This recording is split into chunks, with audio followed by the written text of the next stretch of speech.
So you like trophies and you want to get trophies fast, but what's the best way to go about it and what's the best teams to use? In this video, I'm going to show you a few of my favourite teams for exactly that purpose.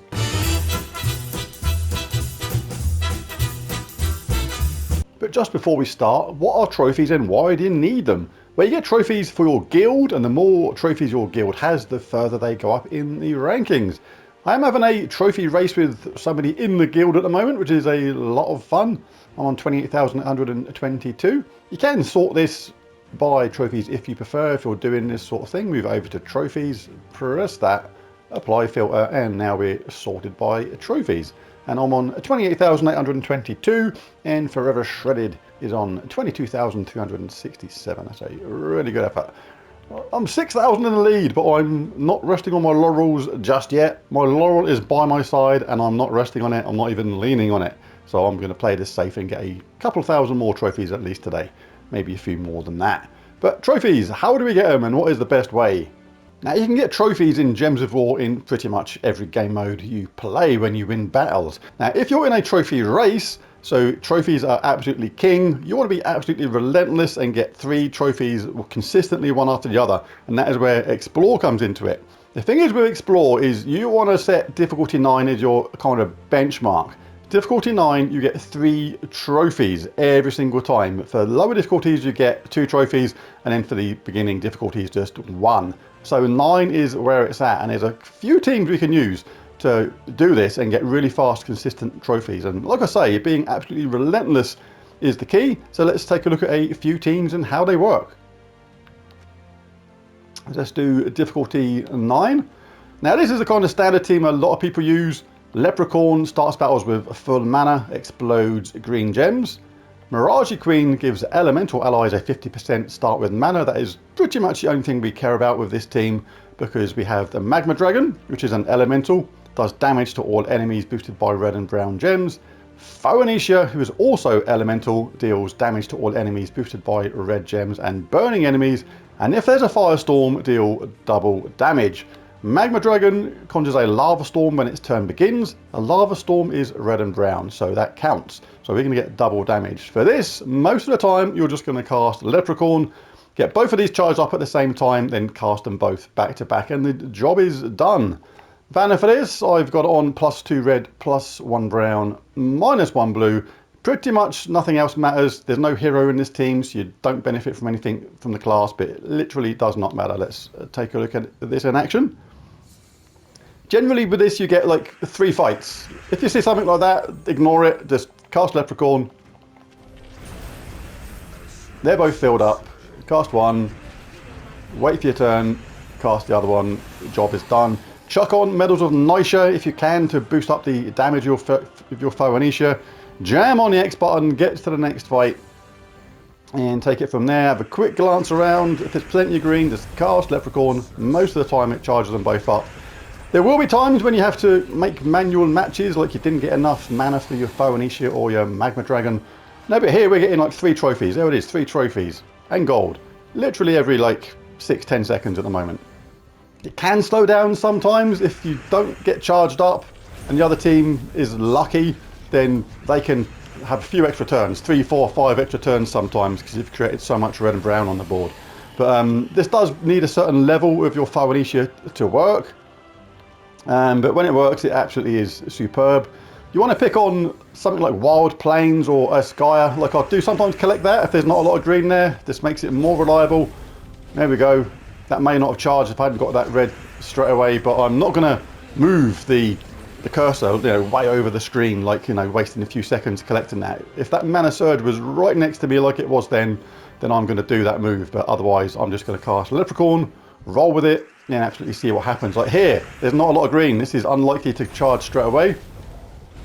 So we're going to have to make some manual matches. This is where this team can slow down slightly. You have to collect brown now for Magma Dragon, then cast your Phoenicia and your Magma Dragon back to back. But that's like 15 odd trophies, like really, really fast. And when you can do this kind of on autopilot, which a lot of people can, I do this team while watching TV.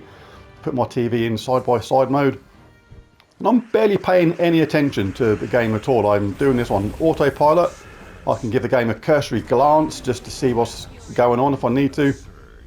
And the only time I really need to look at it properly is when, at the end of the sequence, when you do the mythic boss or whatever, and you have to move it down to explore level and continue again and things like that. But apart from that, this is real autopilot stuff. Right, for this second team, it works very similarly to the last one, but the cool thing about this team is a lot of players are going to be able to run this on a higher difficulty level than even difficulty 9.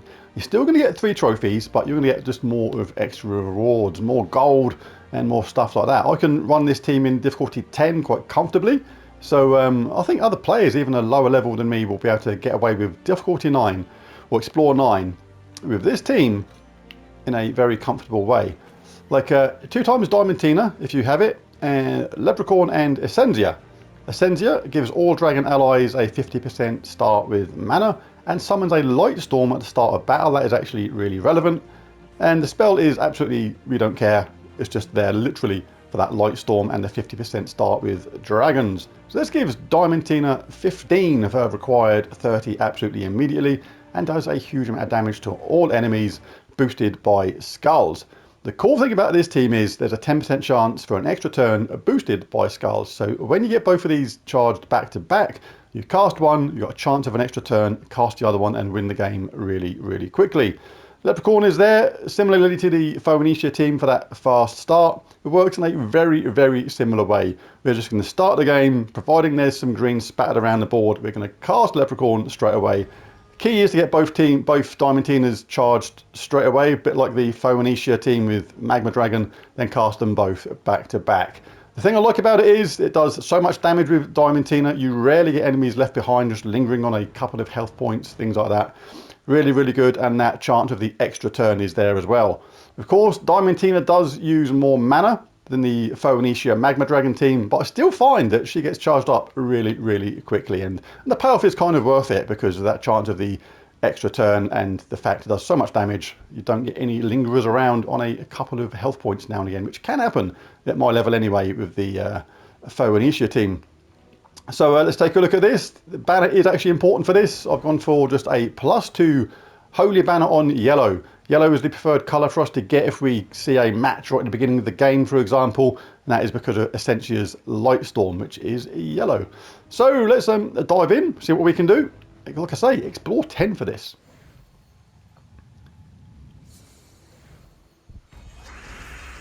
So nothing really doing on yellow, so we just cast that. There you go, she's up, 1 cast, didn't get the extra turn, done, bang, 3 trophies in the bag, jam on the button. Next, next, next, next, next. Quick scan around the board, plenty of green, thank you, we'll cast that. There you go, done, cast 1, hold down the button, extra turn was there, done. That's the main thing I like about this new card design, in fact the only thing, is that blue shimmer on the edge. It really does make it easy to see when your go is ready. We cast the first Diamantina. I hold down the L1 button already. As soon as I see that square button, I'm done. Cast. Really handy for when the extra turn kicks in with Diamantina. Let's see if we get it once. The loading of the battle is actually longer than most of the fights, which is quite funny. See, we didn't get a lot of mana then. It can happen. So you're going to pick yellow. This is the only thing about this team. It does do this now and again. It's going to do it now and again. The Phoenicia Magma Dragon team will also do it now and again. But the payoff you hope is basically that the consistency of it and the amount of times you just consistently wipe out the enemy with both casts of Diamantina and the fact the extra turn does kick in fairly regularly does make a difference. See, we cast 1, didn't get the extra turn then, but we're ready next time. And because it's not a double storm like the Phoenicia Magma Dragon team is, you don't get that situation which happens a lot in the Phoenicia Magma Dragon team where the enemy, if they're set up, just takes 3, 4, 5, sometimes 6 extra turns one after the other, which is really frustrating. It slows you down by like 5, 6, 7 seconds every single time or more. So yeah, this team is typically good for 6, 7 fights every 2 minutes. Very similar to the Phoenicia team, but I just find this a bit more consistent. So this is the one I started using on Saturday. I really like it. I just want to get to the situation where it decides it is actually going to give me the extra turn. you cast one, holding down the L1 button, there we go, we've got the extra turn straight away, job done, bang. Simple as that, and super consistent. Super consistent. Not guaranteed to get Phoenicia up on this one, but not Phoenicia, Diamantina, but we did. That's the thing, even though there's not a lot of green there sometimes, you may think, oh, this is never going to get both Diamantinas up. Because they use all the colours, it doesn't take much to actually get a little cascade and then just get them both charged up anyway. Really fast, really consistent, just keep banging it out one after the other. To super fast, mega consistent trophies. No extra turn, but yeah, we're not giving the opposition those strings of extra turns sometimes, which does happen with that Phoenicia team. And quite often they won't get a turn. It hasn't happened yet, but you get games here where you get an extra turn when you charge up your Diamantina, then the extra turn comes in on the damage, and then you get to cast the other one straight away and win. Literally in about 5 seconds. It's mega fast sometimes when the game is being kind to you. Let's just do the mini boss. Look, say this is difficulty 10 as well. This is not Explore 9, this is Explore 10. So we're getting more gold and more other rewards at the same time, and across a large number of fights that really does all add up. Alright, for this third team we're back to level 9, Explore level 9, but still 3 trophies. And this is a cool team if you are a newer player to the game, you're not a mega high level, or you just simply do not have any mythics, let alone Phoenicia. What you can use here is the Shield of Erskaya, Rowan, the Mirage Queen and Leprechaun. Leprechaun, as we know, starts battles with full mana and explodes those gems at the beginning. The Mirage Queen is simply there to give all elemental allies a 50% start with mana, which is our Rowan. And Rowan does scatter damage boosted by her armor. So the higher your armor, the more damage she's going to do. So put in Medals of Guard for this. 3 times Medals of Guard to increase her armor, to increase her damage. Shield of Erskaya, absolutely fantastic weapon. Gives an ally magic +1 armor, boosted by all enemy attack, then enrage and barrier them. So when you cast this, you're going to put that on Rowan to increase her armor, which is going to increase her damage. Now, dependent upon your magic level, you may be able to get away with casting Rowan just twice without a boost from the Shield of Erskaya. But if you're a newer player, you are generally going to want to cast the Shield of Erskaya once onto Rowan, and then cast her once or twice again, dependent on your magic level. So the banner for this, I'm going to go for a +2 brown, +1 blue, -1 purple Kraken banner. Not too worried about Leprechaun using purple. He's only there for that fast start and that explosion of gems at the beginning. And it is important to get our shield up nice and quick if you need that. If you only need to cast your Rowan twice and you don't have to worry about using the Shield of Erskaya, then you're going to change the weapon to Black Manacles. And the reason why you do that is Black Manacles can just give you an extra bit of damage and can finish people off, because it does damage to all enemies with a 20% chance to devour an enemy. And it uses purple and brown, so it doesn't mana block anybody either. But this team is primarily there to help newer players with the Shield of Erskaya. So let's see how it works. Going to be an archer class for this. 50% start with mana, really, really important, and also a 15% chance for skull damage to be lethal. So if you get a lucky skull hit with this and that comes in and you wipe out an enemy really fast, this effectively increases Rowan's damage, because that scatter damage is now then compressed between the remaining opponents. Alright, so let's dive in and have a match or 3. Again, with the other teams, generally you're looking for green, but if that's there, you're not going to say no to that. You grab that, thank you very much. Now we'll cast Rowan. Leprechaun. Didn't quite get her up, but we got some blue over there. Thank you very much. So not as quick as the other teams, but still pretty effective. If we had got one more green match there, or a better cast when we cast Leprechaun for the first time, that could have been over in half the time. Lap of the Gods, how well these things go. So we cast Leprechaun. There we go, Rowan's up. First cast. Then look to get our Rowan up again. Looking for any green. There's one up the top there, thank you very much. Second cast.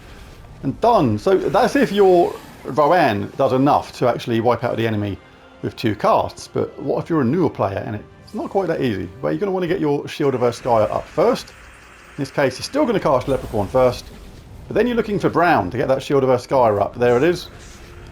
Right now, we got a boost of 284 with Rowan, as it says on the right-hand side. With the shield cast onto Rowan, we now get a whopping great boost of 508. So huge damage. When I get her charged up again, this is going to be massive overkill for her. Wipe out, easy, just 19 damage each. So may even get away with Explore 10 with this if you're doing it by that method. But the point is, you use the Shield of Urskaya if you're a newer player to the game, or your magic is not as high as mine, or your level is not as high, and you need that extra boost to get it done in 2 casts. Should have really got that. It's often quicker to just cast Rowan and be done with it. There's our Leprechaun. There we go. Job is a good one. So there it is. There's the teams. If you found this video useful or helpful, it'd be really cool if you bash that like and subscribe button. It really does help. But most of all, thanks for watching, and I'll catch you again next time. Bye for now.